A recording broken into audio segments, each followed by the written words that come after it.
네, 오늘은 하늘에서 내려온 빵이라는 제목으로 말씀을 나누도록 하겠습니다.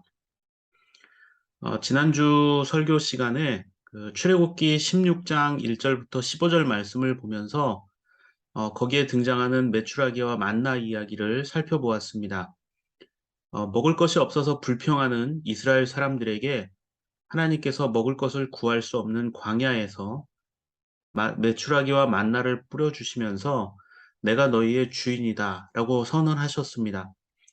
그때 이스라엘 사람들이 먹은 음식의 이름이 무엇인지 몰라서 그 사람들은 이게 뭐지 하면서 궁금해했고 그것을 마후, 즉 만나가 되었다라고 말씀을 드렸습니다.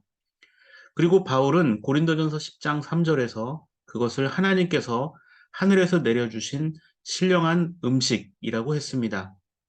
이처럼 인간에게 먹는 것은 숨을 쉬는 것만큼이나 중요한 요소입니다. 성경은 육신의 필요를 외면하지 않고 인정하고 있는 것을 볼 수가 있습니다. 마태복음 4장 3절부터 4절 말씀을 보면 40일 금식 기도를 마치신 후에 예수님에게 마귀가 나와서 던지던 그 시험의 문제들이 등장하는데요. 첫 번째 시험의 과제는 내가 하나님의 아들이면 돌을 빵으로 바꾸라는 것이었습니다. 돌을 빵으로 바꾸어라. 이건 예수님의 어떤 배고픔을 해결하라는 것이 아닙니다. 예수 당신이 하나님의 아들이라면 사람들에게 먹을 것이 얼마나 중요한 것인지 알 것이다. 그러니 당신이 사람들에게 육신의 배고픔을 해결해 줄 수 있다는 능력을 증명하라는 겁니다. 하나님의 아들이니까 그런 것들을 해결해 줄 수 있지 않겠느냐라는 것입니다. 그러자 예수님의 답변은 사람이 빵도 먹고 살아야 한다. 하지만 참된 생명은 눈에 보이는 먹을 것이 아니라 생명의 주인이신 하나님에게서 나오는 것이란 사실을 말씀하셨습니다. 그래서 빵만 먹고 사는 것은 아니다. 하나님의 말씀, 그리고 하나님을 향한 그 순종이 우리를 살리는 것이다. 라는 가르침을 주시게 됩니다. 맞습니다.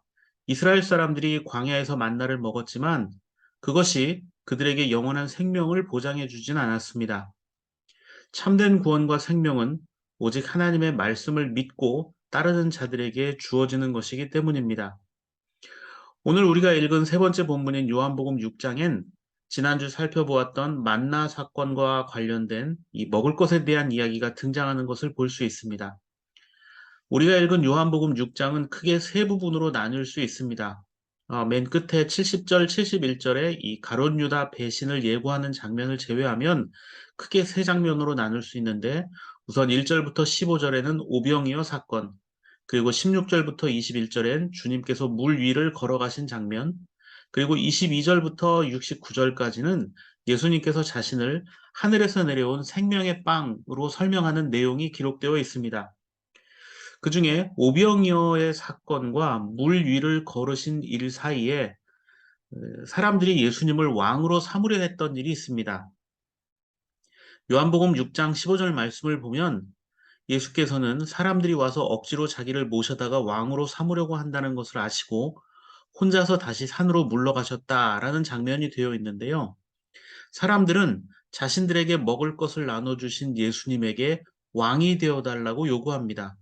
15절 말씀에 이 억지로라는 단어는 할파조라는 헬라어 단어를 쓰는데 본래의 뜻이 물리적 힘이 가해지는 압류 또는 늑탈이란 뜻의 단어입니다. 그러니까 어쩌면 예수님에게 사람들은 물리적 힘을 가해서라도 예수님을 빵을 제공해주는 우두머리로 삼으려 했던 것 같습니다. 예수님께서는 그러한 자들에게서 피하십니다. 그래서 마태복음 4장의 마귀의 첫 번째 시험과 또 사람들이 예수님을 왕으로 삼으려 했던 것은 성격은 다른 것 같지만 어쩌면 동일한 시험일 수 있다는 겁니다. 즉 돌을 떡으로 바꾸라는 것과 우리에게 빵을 나눠주는 왕이 되어달라는 것, 그것은 별반 차이가 없는 인간의 욕구를 채우라는 것이었습니다. 고대 사회에서 백성을 통제하는 수단은 군사력과 식량입니다. 그런데 예수님을 향해서 마귀도 그리고 사람들도 먹을 것을 요구하고 또 그것을 만들어내라고 유혹하는 장면을 볼 수가 있었습니다. 그리고 22절부터는 다시 사람들이 예수님을 찾는 장면이 등장합니다. 많은 사람들이 예수님을 애처롭게 찾았던 이유가 무엇일까요? 26절에서 예수님이 하신 말씀을 보면 알 수 있습니다. 예수께서 그들에게 대답하셨다. 내가 진정으로 진정으로 너희에게 말한다. 너희가 나를 찾는 것은 표징을 보았기 때문이 아니라 빵을 먹고 배가 불렀기 때문이다. 여전히 사람들은 예수님을 하나님의 아들이나 구원자가 아니라 오병이어처럼 자신들의 필요를 채워줄 요술방망이 정도로 생각했던 겁니다.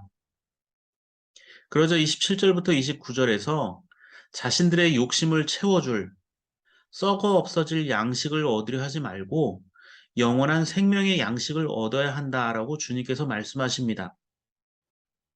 그러자 사람들이 28절에서 그럼 어떤 일을, 우리가 무슨 일을 해야 영원한 생명, 당신이 말하는 그 영원한 생명의 양식을 얻을 수 있겠는가라고 묻습니다. 그러자 주님은 29절에서 하나님께서 보내신 이를 믿는 것, 즉 나를 믿으라고 말씀하셨습니다. 그것이 바로 영원한 생명을 얻을 수 있는 길임을 알려주셨습니다. 자, 먹을 것을 얻기 위해서 우리가 무슨 일을 해야겠냐라고 이야기하니까 예수님은 나를 믿으라고 말씀하신 거죠. 그러자 30절에서 사람들이 그러면 당신을 믿기 위한 증거가 무엇이냐? 당신이 하늘에서 왔다는 증거가 뭐냐? 무슨 기적을 행할 수 있느냐라고 묻습니다. 그러면서 31절에는 모세는 만나를 내려서 우리 조상들을 먹게 했는데 당신도 그럴 수 있냐? 묻습니다. 지난주에 살펴봤던 만나의 사건이 바로 이곳에서 등장합니다. 한마디로 모세는 하늘에서 먹을 것을 내려오게 했는데 당신이 돌을 빵이 되게 할 수 있냐라는 겁니다. 자, 먹을 것을 당신도 만들어낼 수 있냐라는 거죠. 자, 이 물음은 마귀가 예수님을 시험하면서 했던 말, 즉 돌을 빵으로 만들어라는 것, 하나님의 아들이면 그렇게 해라라는 것, 마귀가 예수님을 시험하면서 했던 말입니다. 그렇기 때문에 이 악마의 시험, 이것은 결코 허튼 소리나 몰상식한 것이 아니라 지극히 대중적이고 많은 사람들에게 꼭 필요해 보이는 맞는 말이었을 거라는 점입니다. 그래서 저는 마태복음 4장에 등장하는 예수님을 시험했던 악마는 결코 사악하고 뿔이 달려 있거나 무서운 모습으로 나타난 것이 아니라 어쩌면 우리가 도와야 할 나약하고 불쌍하고 가난한 사람, 그래서 예수님께서 외면하기 힘든 사람의 모습이었거나 또는 이웃을 위해 평소 헌신하며 살았던 영향력 있는 사람이 예수님을 설득하기 위해서 다가온 것은 아니었을까라는 생각을 해보게 됩니다. 그러한 사람들의 주장을 거절하는 예수를 몰상식하고 사랑도 없는 인간으로 악마는 몰아갔을 겁니다. 그러자 32절에서 주님은 하늘에서 빵을 내려주시는 분은 모세가 아니다. 착각하지 마라. 그분은 바로 하나님이시다. 모세도 도구로 쓰임받았을 뿐이다라는 것을 명확하게 밝혀주고 계십니다. 그리고 더 구체적으로 설명을 하죠. 33절부터 35절 말씀을 보십시오. 35절에서 예수님은 아예 내가 생명의 빵이다 라고 하셨습니다. 48절 말씀에서도 같은 말씀을 반복하셨습니다. 우리말로 표현해 본다면 나는 빵이다 라는 것이 일종의 나는 밥이다 라는 말씀과 같은 뜻입니다. 내가 진리이고 너희들의 구원자다 하셨으면 좀 멋있었을 것 같은데 나는 빵이다? 이건 뭔가 좀 이상한 이야기 같습니다. 물론 주님이 말씀하신 이 빵은 실제로 우리가 먹는 어떤 음식을 의미하기보다는 매일 하루를 살아갈 일용할 삶의 요소가 먹는 것인 것처럼 주님 또한 그렇게 우리에게 영혼의 양식을 공급해 주시는 분이다라는 의미로 해석해 볼 수가 있습니다. 자, 나는 빵이다. 나는 생명의 빵이다. 나는 밥이다. 자, 예수님의 이 가르침을 우리는 어떻게 받아들일 수 있을까요? 우리들의 하나님이라는 이 권정생 선생님의 그 산문집이 있는데요. 이 책을 보면 이 책에서는 밥이 되고 생명이 되신 예수님에 대한 설명을 이렇게 말합니다. 예수는 십자가에 못 박히기 전날 저녁 먹는 자리에서 빵을 떼어주며 이건 내 살이라 했고 포도주를 따라주면서 이건 내 피다라고 했다. 사실은 빵과 포도주가 예수의 살과 피가 되는 것이 아니라 하루 뒤에 있어질 자신의 살과 피의 갈 길을 가르쳐 준 것이다. 세상의 모든 목숨은 희생이 없이는 살아갈 수 없다. 어머니와 아버지는 자식을 위해 온몸을 희생하고 그 자식은 또 그 자식을 위해 희생하기 때문에 인간의 역사가 이어져 왔다. 어머니, 아버지의 희생만이 아니라 우리가 먹고 있는 모든 먹을거리는 자연에서 얻는다. 공기로 숨을 쉬고 물을 마시고 온갖 동식물을 잡아먹고 산다. 결국 우리 몸속에는 온갖 것들이 다 들어와서 살이 되고 피가 되어 움직인다. 내가 사는 것이 아니라 자연이 함께 내 몸속에서 살고 있다. 그러니 나는 자연의 일부이며 또한 하느님의 한 부분이기도 하다. 예수님이 이 사람들 속에 있고 사람들 속에 내가 있고 내 속에 하느님이 계시다고 하신 것은 100번 옳은 말씀이다. 예, 이분은 문학가이죠. 그렇기 때문에 뭐 전문 신학자는 아니기 때문에 논란이 될 수 있는 부분도 있습니다. 그러나 분명한 것은 작가의 어떤 눈길 속에 보였던 그 예수님의 모습, 예수님의 자기 희생, 내가 빵이다, 하늘로부터 내려온 빵이다 하셨던 그 말씀을 받아들이는 이 장면들을 보면서 저는 많은 공감을 하게 됩니다. 자, 세상의 모든 목숨은 희생이 없이는 살아갈 수 없다는 말, 그리고 내 속에는 온갖 것들이 다 들어와서 살이 되고 피가 되어 움직인다는 말, 예, 이것을 부인할 사람은 없을 겁니다. 자, 여러분 생각해 보십시오. 우리는 다른 생명을 희생하지 않고 살아갈 수 있을까요? 나는 그 어떤 생명도 죽이지 않았다. 나는 그 어떤 생명도 취하지 않는다라고 말할 사람이 있을까요? 우리가 먹는 음식들의 원재료가 동물이든 식물이든 생명이 아닌 것은 하나도 없습니다. 인간이 먹는 것들은 생명을 바탕으로 하고 있다는 점입니다. 그러니 내 속에 수많은 생명들이 들어와 있다. 그것이 내 피가 되고 살이 된다는 말은 지극히 당연한 이야기가 될 수밖에 없습니다. 영어로 인간을 가리키는 말을 human being이라고 합니다. 자, 인간은 존재가 중요하다는 뜻이겠죠. 그런데 욕망에 사로잡혀 사는 인간을 휴먼 해빙이라고도 합니다. 해빙, 무언가를 가져야 한다. 자, 존재가 어떤 인간의 소유와 그 사람의 올라선 자리가 존재를 초월한다. 그러면 그러한 세상에서는 나눔이나 평화를 기대할 수 없습니다. 차별과 배제와 경쟁만 있을 뿐입니다. 평화로운 세상을 만드는 방법은 한 가지입니다. 그것이 물질이든 힘이든 아니면 마음이 되었건 나눌 수 있어야 한다는 것입니다. 내가 배고프면 너도 배고프겠구나 라고 생각해 주는 것. 예, 그것부터 시작된다는 것이죠. 제가 몇 년 전에 정육점에서 잠깐 일을 해본 적이 있습니다. 매일 매장에 고기가 들어옵니다. 정육점에서 처음 일을 할 때 그 고기들을 만지기가 좀 꺼려졌습니다. 왜냐하면 죽은 몸뚱이, 즉 동물들의 사체라는 생각 때문이었습니다. 내가 만지는 고기 덩어리들이 불과 얼마 전까지만 해도 살아있던 소와 돼지라고 생각하니까 기분이 좀 이상했습니다. 그런데 그 소나 돼지는 죽었지만 그 고기를 먹는 사람은 그것을 영양분 삼아서 또 생명을 이어가는 것을 보면서 한 생명이 죽어서 다른 생명을 살리는 것, 그게 가장 거룩한 일이 아닐까라는 생각을 해보게 되었습니다. 자, 잡아먹히는 것들은 자기의 소멸을 의미하지만 그것은 새로운 생명으로의 변형이기도 합니다. 다른 이의 삶을 위해 자기를 희생하는 것이 가장 가치 있는 삶이라면 매일 수도 없이 죽어가는 가축들이야말로 가장 값진 삶을 사는 것은 아니었을까요?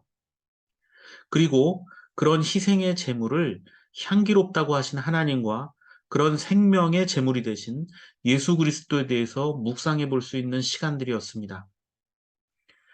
그 천주교의 김수환 추기경은 생전에 서로 밥이 되어 주십시오라고 말했다고 합니다. 서로 사랑하고 서로에게 필요한 존재, 즉 밥과 같은 존재가 되어 주라는 의미일 겁니다. 우린 보통 만만하거나 쉬운 사람을 또 그러한 일들을 먹을 것에 비유합니다. 밥처럼 또는 떡처럼 먹기가 쉽다. 라고 이야기하죠. 주님은 세상의 밥이 되셨습니다. 배고픈 자들에겐 밥이 되어 나타나셨고, 아픈 자들에게는 치료의 손이 되었고, 슬퍼하는 자들에겐 눈물을 닦아주는 위로가 되었습니다. 때로는 내가 도움을 주고 인내해 주어야 하는 존재로 나타날 수도 있습니다. 아브라함 여호수아 헤셀이라고 하는 유대교 신학자는 누가 사람이냐라는 책에서 인간에 대한 정의를 이렇게 내립니다. 누가 사람이냐? 하느님의 꿈과 계획을 함께 품고 해산의 고통을 겪는 존재, 세계를 구원하고 땅과 하늘을 화해시키는 하느님의 꿈, 그분의 참된 형상이며 그분의 지혜, 정의, 그리고 사랑을 반영하는 인류에 대한 그분의 꿈을 함께 꾸는 존재다. 자, 사람이 뭡니까? 하나님과 같은 꿈을 꾸는 존재다. 인간이 동물과 가장 큰 차이점이 무엇입니까? 바로 하나님의 마음을 읽고 또 하나님 앞에 그 말씀을 따라 순종할 수 있는 것 아니겠습니까? 참된 사람은 그래서 바로 하나님과 같이 꿈을 꾸고 해산의 고통을 겪는 존재라고 말합니다. 세계를 구원하고 땅과 하늘을 화해시키는 하나님의 꿈을 함께 꾸는 게 인간이라고 말합니다. 그래서 인간을 영혼이 있는 존재이고 하나님의 형상을 닮은 존재라고 말하는 것입니다. 그 꿈을 위해 주님은 십자가에서 죽으셨고 부활하셨습니다. 주님은 우리에게 낮아짐과 섬김의 모습으로 서로 밥이 되라고 하셨습니다. 만만해 보이고 착해 보이는 건 그가 미련해서가 아니라 어쩌면 사랑할 줄 알기 때문일 수도 있습니다. 그래서 부모는 자녀에게 속아주고 자녀는 또한 부모를 성장하면서 이해하는 것처럼 나와 다른 자들을 이해하고 하나님을 알게 되어가는 것입니다. 어떤 업무나 이해관계로 만나는 사이는 그 일이 그만두는 순간 그 관계들은 끊어질 가능성이 큽니다. 그러나 오랜 시간 친하게 지내고 좋은 기억을 갖는 관계는 대부분 함께 놀거나 먹었던 사람들입니다. 저도 오랫동안 인연을 맺고 살아가는 사람들을 보면 어떤 일을 잘해서가 아니라 그들과 함께 어울려 지냈고 함께 식사를 하고 놀았던 그런 기억들 때문인 것을 돌이켜보게 됩니다. 누가복음 7장 34절에서는 예수님의 별명이 나옵니다. 인자는 와서 먹기도 하고 마시기도 하니 너희가 말하기를 보아라 저 사람은 마구 먹어대는 자요 포도주를 마시는 자요 세리와 죄인의 친구다 한다. 자, 예수님의 별명이 뭡니까? 마구 먹어대는 자라는 뜻을 가지고 있습니다.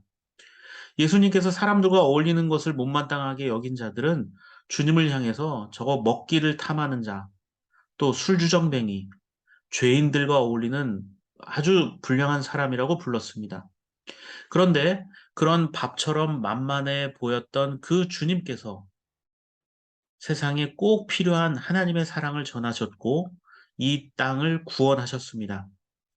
누군가와 평화를 만들어낸다라는 것은 바로 함께 먹고 마시고 또 즐기는 것이 아니겠습니까? 또 그렇게 낮아지는 자들의 모습으로 주님이 섬기셨던 것처럼 우리 또한 그렇게 낮아지고 누군가와 더불어 함께하는 것일 수 있습니다. 그러한 자들의 모습 속에서 하나님은 나타나실 것입니다. 바라기는 우리 교회가, 우리 들풀교회가 주님처럼 먹어대는 자, 포도주를 마시는 자, 세리와 죄인의 친구다 했던 것처럼 굶주린 영혼들의 허기를 달래주는 그런 함께 먹고 함께 슬픔을 나눌 수 있는 그런 복된 교회와 또 여러분들의 삶의 모습이 되기를 바랍니다.